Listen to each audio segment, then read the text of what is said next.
What if your dream job came with an unthinkable price? A contract that could take away your freedom, your love, and even your child. Today's story will keep you on edge from start to finish.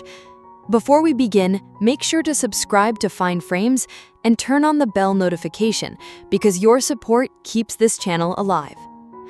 At the start of the movie, we see a girl named Sophia who is being intimate with her boyfriend, Nacho. They both live together. They come from a poor background. After that, Sophia leaves for her interview, and Nacho also goes to his job to handle his clients. Nacho used to work in real estate. The interview Sophia went for was for the position of a secretary. It was a job as the secretary of Beatrice, the owner of the biggest company in the city. Sophia was feeling very insecure because there were much better candidates there than her. Her education was also not very strong, but still she had submitted fake documents there. While Sophia's interview was going on, she got a call in between, and Beatrice told her to handle that client. The way Sophia handled the client was excellent. Beatrice was impressed by this, and Sophia got the secretary job the same day. After this, to celebrate, Sophia and Nacho became intimate again. Sophia told Nacho that this job was very important for her. The person she was going to work under was a role model in her life, and she got a lot of inspiration from her. Sophia was very attracted to Beatrice's success and was ready to work hard for that kind of success. She wanted to become like Beatrice. Now we see Sophia with Beatrice in a meeting. Beatrice was leading and guiding Sophia on when to enter the meeting room, how to give orders, and explaining everything to her. After the meeting started, Sophia stood outside watching it. The meeting went on for a very long time until nightfall, and Sophia fell asleep there. When the meeting ended, Beatrice came to Sophia. Seeing her asleep, she checked her mobile phone and saw a photo of her boyfriend and quickly put the phone back. She woke Sophia up and told her to go home. That night, Beatrice called a random escort and got intimate with him. She didn't want to put in emotional effort anymore, so to fulfill her desires, this is what she did. But when she was in the middle of intimacy with that man, she stopped halfway, feeling very irritated. Next, we see Beatrice at a doctor's clinic, saying in conversation that the young generation nowadays is ready for anything without thinking much. Next, we see Beatrice pleasing herself in the bathtub. She had some needs too, but this time she couldn't get complete satisfaction. Then we see Sophia, who used to take a pregnancy test every day. Later, Sophia and Nacho were having dinner at a hotel. Sophia told Nacho that if they were to start a family in the future, it would not be possible, as she wanted to be as successful as Beatrice in her life and always stay focused on her work. That's why Beatrice had no children or family. She considered family a distraction. Sophia didn't want that too. Soon, it's revealed that Sophia is pregnant with Nacho's baby. This was a huge shock for her. She went to church and confessed to the father that she did not want to become a mother and was going to abort the child she was carrying. The father tried to explain that there could be no bigger sin than this, but Sophia left crying. Next, Beatrice and Sophia went for a meeting, where Sophia handled the client very well, and the client gave a good deal to the company. Pleased, Beatrice offered Sophia a permanent job in her company. Hearing this, Sophia was very happy. She was now officially part of the company and also Beatrice's assistant. One day, Sophia had to fire an employee and get her contract termination papers signed. The employee was a woman, and Sophia told her that since she took a 10-day holiday, the company had decided to let her go. The woman said her reason was valid. She was sick during that time and even had a medical certificate. She had given birth to a baby, which caused the issue, but Sophia didn't listen, and the employee had to leave. It turns out the policy and values of Beatrice's company were that any employee became pregnant would be fired because they wouldn't be able to give 100% focus to work and help the company grow. After Sophia got the papers signed, Beatrice came to her cabin and told Sophia that people with babies are useless for her company because they cannot focus on work. Hearing this, Sophia began crying, as she herself was pregnant. Seeing her vomit, Beatrice realized she was pregnant. Sophia knew her job would be gone. So she decided to abort the baby to keep working in the company. She begged Beatrice not to fire her and said she could do anything. Beatrice asked her if she had told anyone about the pregnancy, and Sophia said only she knew, not even her boyfriend or family. Later, we see Beatrice with her lawyer discussing what was legal and illegal in surrogacy.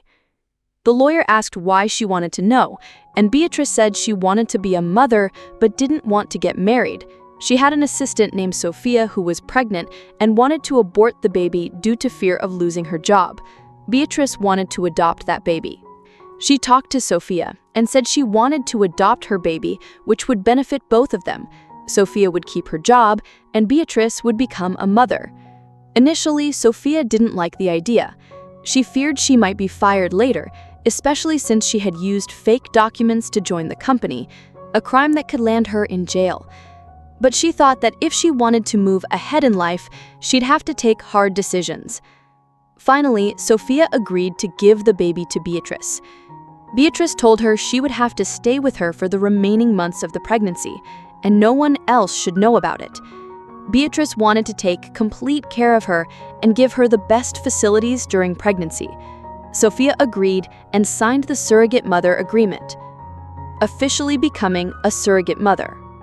Sophia told Nacho she had to leave the city for 6 months for a project and would come back later.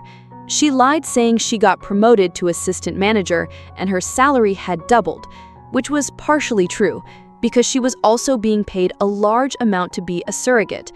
Nacho didn't like this idea and didn't want her to go, but she convinced him. One day, Beatrice took Sophia to a luxurious house far from the city where she would live during the pregnancy. The house had everything she could need: a swimming pool, her favorite books, cosmetics, and the best food prepared by a private chef appointed by Beatrice. Sophia enjoyed her early days there. Her routine was pregnancy exercises in the morning and resting all day. But one day, while arranging her things, Sophia discovered cameras installed in her room. She was shocked that she was being recorded all the time. At night, she confronted Beatrice, who said the cameras were for security. Sophia said she couldn't live under surveillance, so Beatrice promised to remove them and things returned to normal. However, Sophia's position in the company was replaced by another woman. Beatrice slowly became more obsessed with the baby than Sophia herself. Sophia's phone went missing for days, and when she asked Beatrice for a phone to call Nacho, she was told she'd get a new one. A few days later, during an ultrasound, Beatrice was overly excited seeing the baby. Later, Sophia found a nursery fully decorated for the baby in the upstairs room. Beatrice even bought her a puppy to keep her from feeling bored. But soon, Sophia noticed that her maid hadn't come for days. Beatrice said nothing about it. One night, while swimming, Sophia asked Beatrice about the maid, and instead of answering, she forced her to complete her swimming laps before getting out. This was the first time Sophia saw Beatrice angry. On Sophia's birthday, Beatrice arranged a video call with Nacho. Sophia cried during the call, missing him badly. Beatrice cut the call short. Later, Beatrice found out Sophia had lied about her qualifications to get the job, which made her angry, but she didn't show it.